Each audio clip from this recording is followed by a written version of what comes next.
Welcome to Luca is a Billionaire, where the only thing I invest in is your answers. You start by locking BPM and sample rate so everything stays tight. Set 120-125 BPM, 48 kHz. Once done, create an audio track for vocal chops and a software instrument track for warm pads and keys.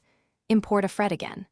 Reference stem and place markers at verse, build, and drop. This gives you structure.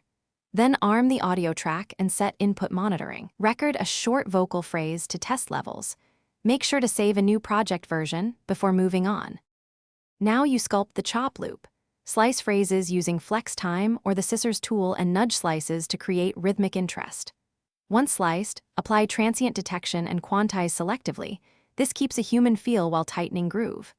Layer in a sampled piano for character, a warm pad for atmosphere, and a tight sub-bass for low-end energy.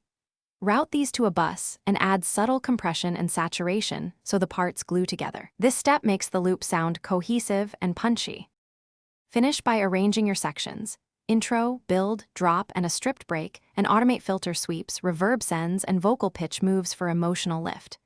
During mixing, cut 200-500 Hz muddiness, sidechain the bass to the kick for clarity, and use bus compression to glue elements.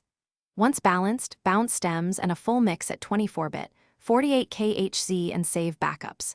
If you run into phase or low-end issues, check polarity and mono-sum the bass bus to diagnose. That usually reveals masking problems. Thanks for watching and please subscribe. It's the best investment you'll ever make.